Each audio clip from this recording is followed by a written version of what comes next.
Kick just over the back of the green, but not a bad spot.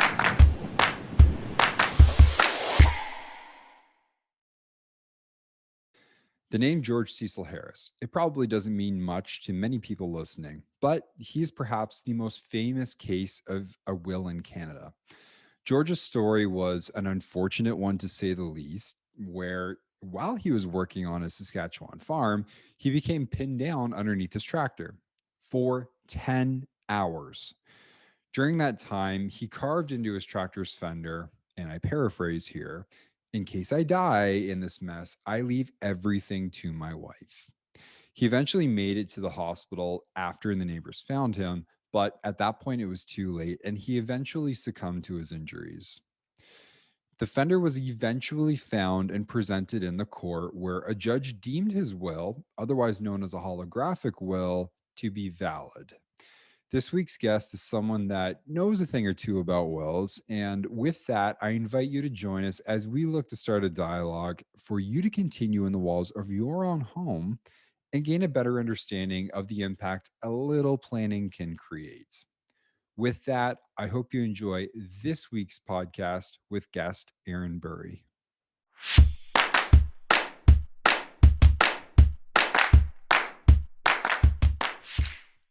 So I'm joined by a woman who's getting a lot of attention in the financial planning arena, not just because she's a marketing expert herself, but rather because she's introducing so much life and common understanding to a space that I think a lot of people, admittedly myself included, have long considered to be drier than toast. She's an entrepreneur, tech expert, startup investor advisor, contributor to the Financial Post, has appeared in numerous publications such as the New York Times, Forbes, and CNN, as well as being the tech commentator for CTV News. She's the CEO of online will startup Willful and has been called the Michael Jordan of panel moderators and pretty much Oprah's BFF after being retweeted by her. I'm so happy to have with me on the startup itself, Erin Burry. Erin, welcome to the In Your Podkit podcast. Thanks for having me, Tim, and for that very kind introduction. Not a problem. I'm getting used to them these days. So, right out of the gates, I want to deviate a little bit from the purpose of us chatting for a second. You founded a bike wine tour company called the County Wine Tours in Prince Edward County. And actually, I think my partner is wondering why her ears just perked up a little bit now. So, I'm curious to know what wine or type of wine might be on your dinner table these days. Great question. So, yes, every time I tell someone that I'm the CEO of an estate planning startup, their eyes might glaze over a little bit. And then I'm able to get them right back when I say, oh, and I also have a bicycle wine tour company. That's the one that everyone wants to talk about. So, yeah, it was really just a kind of side hustle that a couple girlfriends and I started. And Prince Edward County's soil is very conducive to Pinot Noir and Gewürztraminer. So if I'm out in the county, I probably have some Gewürztraminer or Chardonnay in a glass on my dinner table because those are the two most popular white varietals out there. Okay, so note to self, add sommelier to your bio. I don't know about that, but I would say that it's very nice to be able to expense wine tasting as a business expense. It's a nice perk. Okay, so back to the real reason why I asked you to be a guest here. I think some of the best solutions are born from personal experiences. So, part of the reason why I'm an advocate for Willful is the story that fuels the solution that it offers. Can you retell the story as to how your company came to be? So all credit for the idea or inspiration behind Willful goes to my husband, Kevin. And it was really, as you said, born out of a personal experience, which for us was the loss of his uncle very suddenly a few years ago. His uncle had a will, but he had never talked about the things outside of that, like burial wishes or funeral planning or what type of ceremony he wanted or where important documents were stored. So his family was really, number one, scrambling to talk to coworkers or anybody else that he might have spoken to about this. And number two, they were arguing and debating what would have been the right choice at a time when really they should have been grieving. And that really illustrated to Kevin and I that, people will do anything they can to talk about their own passing and their own mortality. And that's a problem because we just aren't putting plans on paper. We're not talking to loved ones about it. And as we saw firsthand, that creates a huge mess when someone passes away and their family is left to clean that up. So that was really kind of the spark of inspiration. Kevin's background was not in entrepreneurship. He was in trades. I was running a tech marketing agency at the time after having spent some time as a tech journalist. But he was really passionate about the idea. And after doing some customer research and interviews, found that really the will is the starting point for people when they're thinking about estate planning. It's the painkiller, it's the must have. And so we looked at the options out there and just felt for consumers like us who at the time were using a lot of fintech apps and Airbnb and all of these beautiful tech solutions, we just didn't see anything that reflected our own tastes and expectations for user experience in the Canadian market. So we decided to build a better mousetrap. It's a great story. I actually want to pause here for a second and address perhaps the elephant in the room here and the difference that exists between will kits, I think, and online wills, which Willful is. Can you provide maybe a simple overview for the listener as to what differentiates a kit from an online will? Yeah, it's a great question. I think we get a lot of questions about, is this even legal? Can you really create a will online? And I always say to people, uh, what makes a will legal is not who creates it. There's nothing in any of the legislation across Canada that says a lawyer has to create your will. And I will say we are very pro lawyer. If you want legal advice and you choose that as your option, or you have a complex situation, absolutely a lawyer may be the best fit for you. We see ourselves as a complement to lawyers. But most people who are trying to avoid the lawyer's office and who really want to keep things affordable, they're maybe turning to something like Willful or a will kit. What makes a will legal in Canada is that it's created by you in sound mind and that it's printed and signed by you in front of two witnesses who also sign it. As long as you follow those instructions, you have a legal will.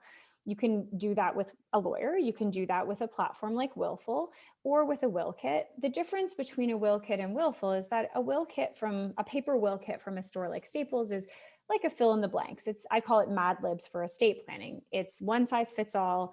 If you write your answers in, great. If it doesn't fit you, the documents are still going to look the same at the end. Whereas with something like Willful, it's almost like a TurboTax experience. If you've ever used TurboTax, it asks you, hey, Tim, did you buy a house last year? Hey, Tim, did you have any kids last year? And if you answer yes to those questions, you're going to get a very different experience and thus a very different tax return than somebody who didn't go through those life milestones. And that's very similar to Willful. We guide you through a series of questions about your life situation. And depending on your answers, you get a completely customized set of documents based on your life situation. So they're just more molded to you than the fill in the blanks option. That's great. I am big on what you and Kevin have done, not necessarily because of the user experience that Willful offers or that you found a way to make a will in less than 20 minutes, which is pretty cool, but more about like how it's gradually reshaping the stigma, I think pertaining to a topic that I think is still very taboo in Canada. I probably get a call maybe like every 2 to 3 months from someone whose family member who didn't have a valid will and are kind of left there to pick up the aftermath or deal with the aftermath of such. I'm curious how that might translate to, I guess, in the form of a number of people either having or not having wills in this country. Like, does data like that even exist? Yeah, so there definitely is. We actually commissioned a survey with Angus Reid a couple of years ago that found that 57% of Canadian adults don't have a will. Of those who do, about 1 in 10 are out of date because they've gone through a life change and their will is sitting in a filing cabinet gathering dust.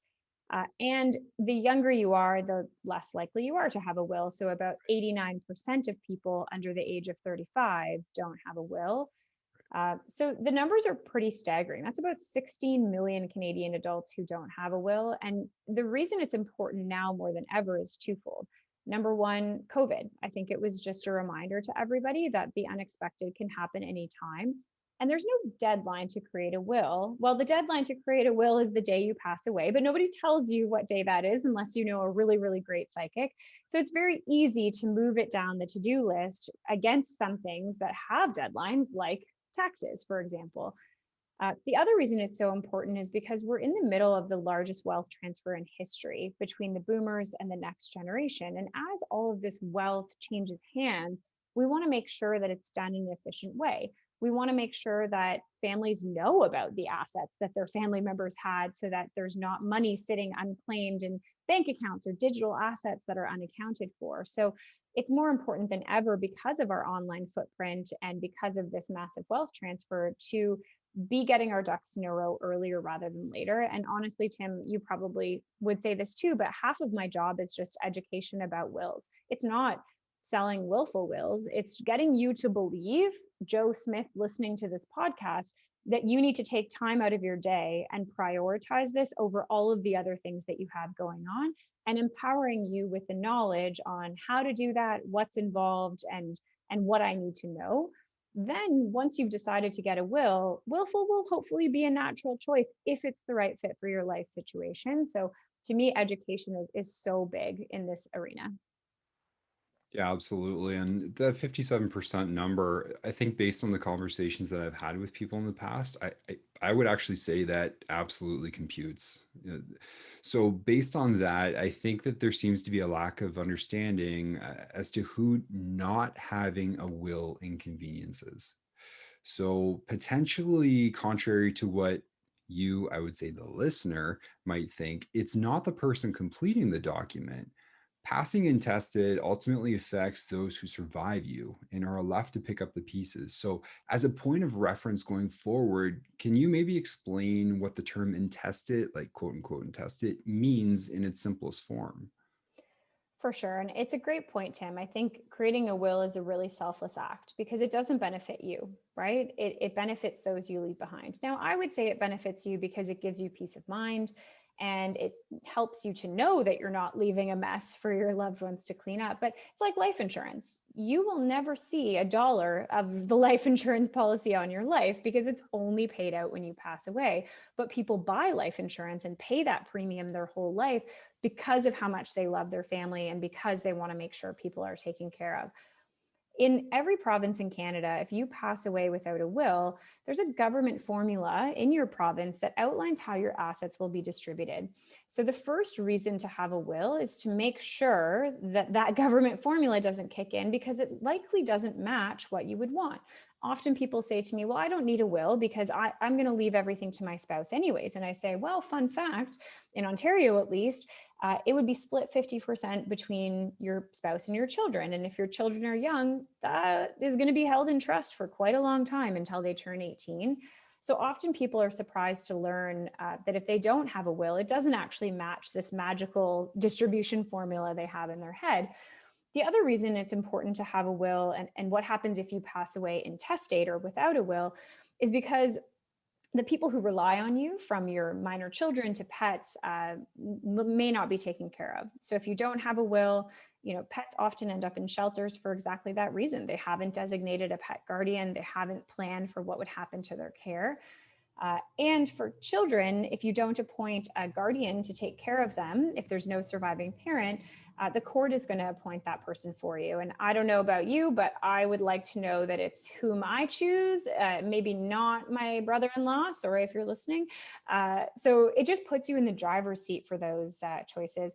And the other reason that your family will be kind of left in the lurch is if you don't appoint an executor to handle the estate settlement side of it, wrapping things up and giving money to beneficiaries, it means it takes a lot longer. The court has to appoint that person. And ultimately, the money is going to take that much longer to end up in beneficiaries' pockets. So really what you're doing by having a will is you're cutting down on time to administer the estate. You're cutting down on money in many cases because you're reducing taxes, especially if you're working with someone like Tim to put together a great plan. And most importantly, but most intangible, you're cutting down on headaches, grievance, and hardship for your family at a time when, again, just like our family was meant to be grieving, we were sitting around talking about these choices that easily could have been laid out in a plan. Yet there are still people who have the mentality that, it won't happen to me and I'll take care of it later, despite what someone like myself might advise. So let's talk about intestacy in terms of it being more tangible. Can you give the listeners who don't have a will currently, or the people who will survive others, an idea as to what living through an intestacy might look like? For sure. So I'll give you a Hollywood example. And to your point, Tim, even if, I mean, no one wants to come to terms with the fact that we're going to pass away. But it can be inevitable for folks who have been diagnosed with a terminal illness. Chadwick Boseman, the actor from Black Panther, had cancer for a couple of years. You know, he knew by the end that the end was imminent. And he did not undertake any formal estate plans. He did not create a will, even knowing that that was going to be the end result soon. So in that case, it basically he died intestate, and it all became public domain. So People magazine was splashing the details of his estate all over. His wife had to apply to the courts to be the one that would administer that. There was back and forth with family. So it was just a much more public spectacle than I think it may have wanted to be. And it meant that the people who he probably would have chosen to do those things, like his wife, all of a sudden were seeking court approval, and it was slowing down the process. So I think that's one example. There's also the example of Aretha Franklin, another celebrity story. She passed away without a will many years ago, but then her family found a handwritten will, which is legal in many places, in her couch cushions about 8 months later. So then the impact of that, of having a will potentially and not telling your family, is that they treat you as if you passed away intestate, and all of a sudden have to shift things when that will comes to light. So I'd say it's not only important to have a will, it's important to make sure your family knows where it is, because it's so common for people to not talk about this or voice it to loved ones, and for loved ones to find it amongst their effects 8 months, a year later, when frankly, it's a little bit too late to do anything with that information.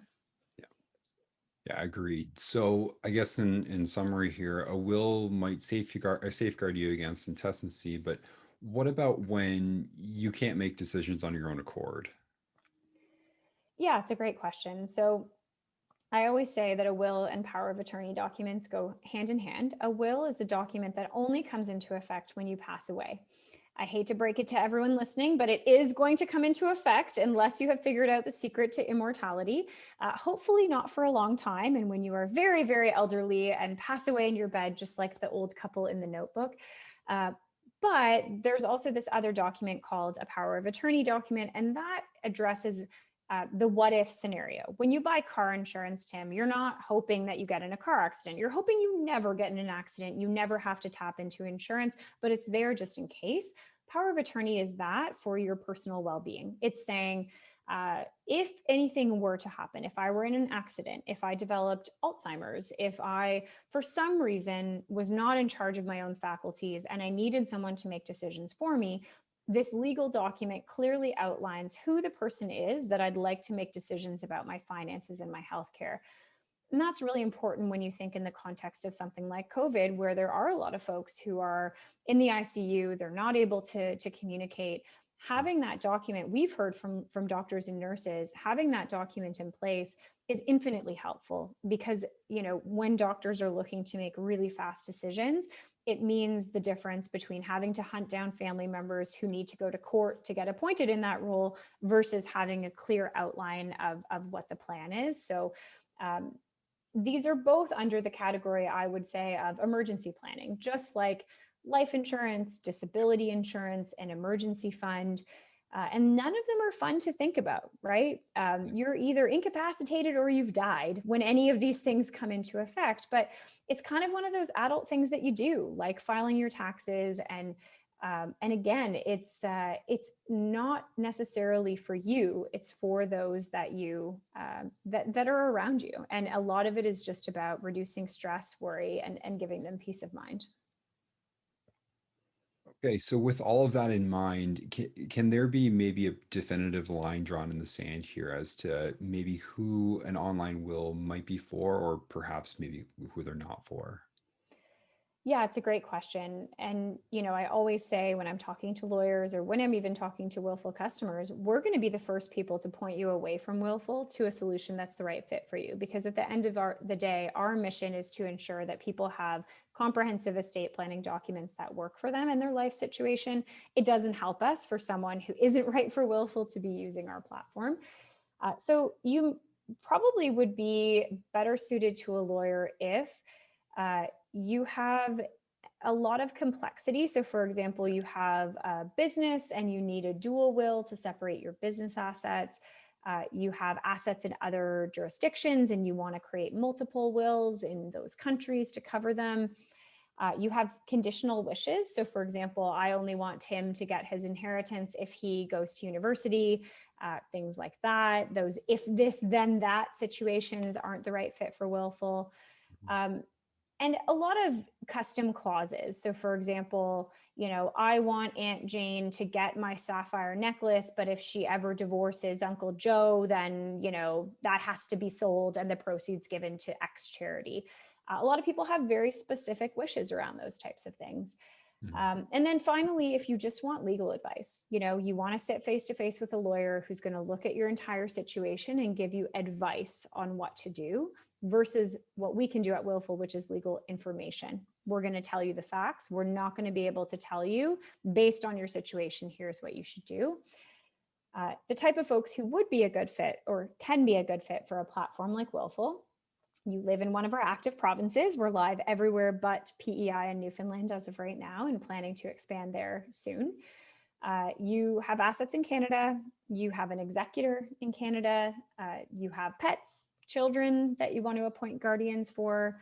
And you're just splitting up your assets, whether those are specific gifts to people, like I'm leaving my guitar to my brother, or splitting up your estate by percentage, like I want to give 25% of my estate to my niece. So those are the types of things that you can do on Willful. And of course, we also offer power of attorney documents, so you can take care of that at the same time. I love hearing that. That's really refreshing. Part of the reason why I think I decided to partner with Willful over, I guess some of the other like players in the space is because of your perspective and really knowing who you serve best. Just as I guess I've sought to do in my firm.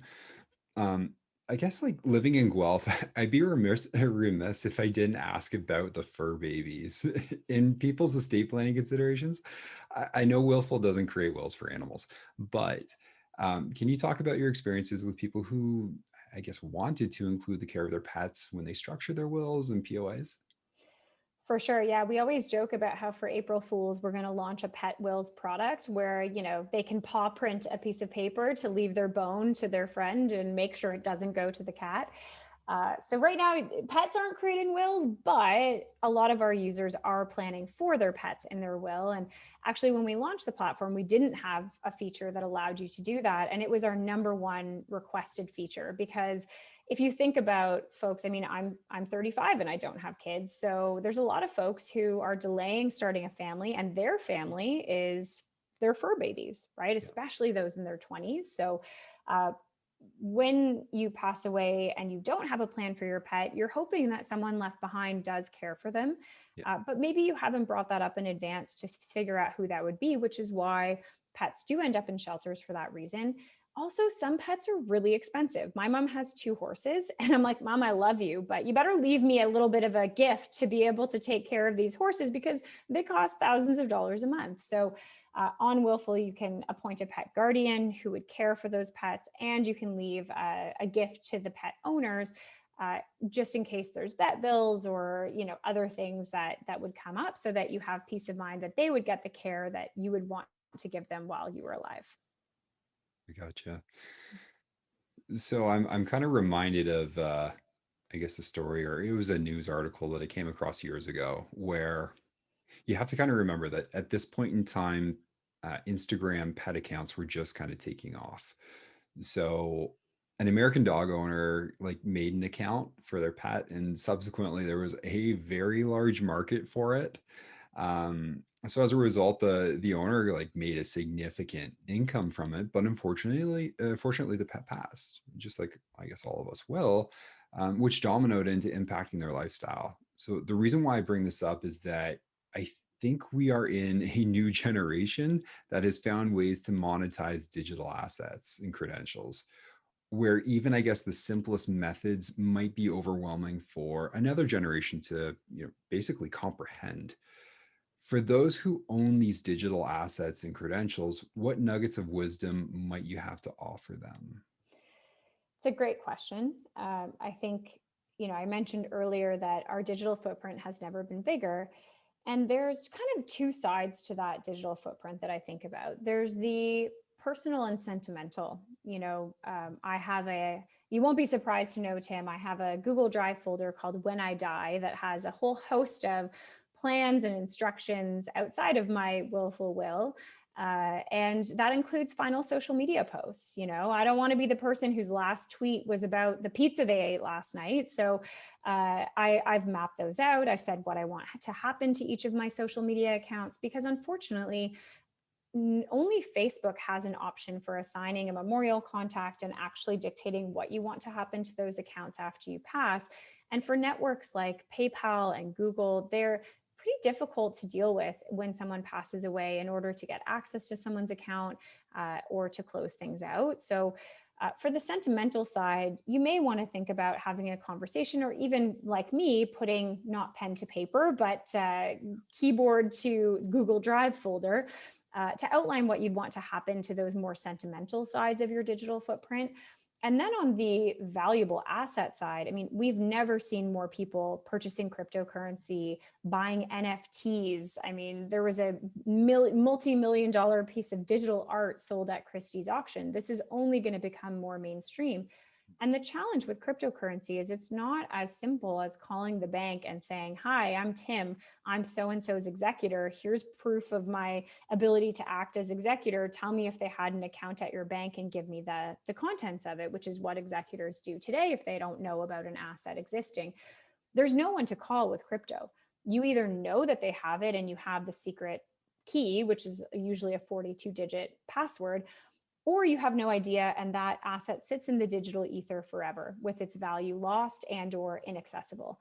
So in order to avoid that, I always recommend that people either use a password manager. I use 1Password, which is a Canadian company, helps you store all your passwords, also avoids the dreaded, what the heck is the password for that site? You just remember your master password and that's it. It's genius. And then I've shared that all of those logins with my executor, who's also my husband, so that when the time comes, he would be able to actually log in, close those accounts out really easily. The second thing is to consider using a digital wallet, something like CoinSquare, which is another Canadian company. They actually have a posted process for when someone passes away, how an executor can get access to any of those digital assets that are being stored, like cryptocurrency. So those are two good steps to take. And then one final thing is just to list out, your will typically doesn't have a list of all of your current assets. You just have to be updating it way too often. So one thing you can do that's really proactive is just list out all of your assets and store that with your will, so that if you have a really valuable domain or an influencer account you're running on TikTok that nobody knows about, it would hopefully be accounted for on that asset list. Right. Yeah, I mean, you raised some really, really good points there, and stuff that I guess myself being someone who actually talks about the estate planning like component of financial planning, some of the stuff that I haven't even thought of myself, let alone has it been brought up in conversation. So I think that there are some pretty good nuggets in there. Maybe breaking away from the actual educational component, I want to kind of touch on the softer side of Willful, and both something that I think that seems to be important to both yourself and Kevin.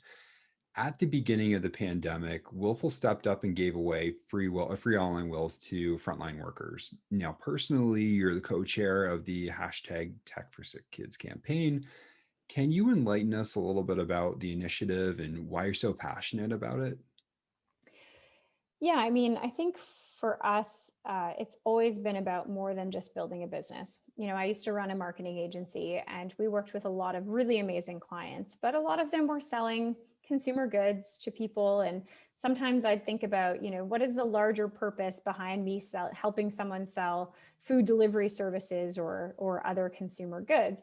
So at Willful, we've always baked purpose into our DNA. And so that's meant a huge focus on legacy giving, building in the ability to make donations to charity in your will and really educating people about the importance of that. We've had people leave over 6,000 gifts to charity. Cash gifts alone total $33 million. So that's been great to see. So when COVID hit, that was the question we asked ourselves. How do we stay true to our other values of empathy, empowerment? We don't use fear. We don't use uncertainty or anxiety to market wills, knowing that this is sensitive. People are actually dying, and we don't want to be marketing during a time where it seems very tone deaf. So the answer to us was, okay, we're hearing from doctors all over that they're being told by their hospital administrators to get these plans in place. Maybe we can't produce PPE because we don't have a manufacturing facility, but we can add value by providing free wills to healthcare workers. So it was kind of a number one, because it felt like the most appropriate thing to do at the time. And number two, because when we looked at our value of purpose and tried to live by that, it was an obvious choice. And we've given out over 3,000 so far, and actually just launched the initiative in Quebec today. So we're hoping that that number is 6,000 in the next couple of months, because unfortunately, as you know, COVID has not abated, and it's still absolutely a concern. Yeah, for sure. For sure. But the component of you actually like having a purpose in your business as well as into your life here, I'm very curious to know about the Tech for Sick Kids campaign, of which you're a co-chair. Can you maybe talk a little bit about that? Yes, thank you for reminding me. So, as I mentioned, I don't have children, but I went on a tour of sick kids a few years ago, and it was so moving to see this world-class hospital in the middle of my backyard, where if I do have children and they have any ailments, I know that they'll have this amazing care.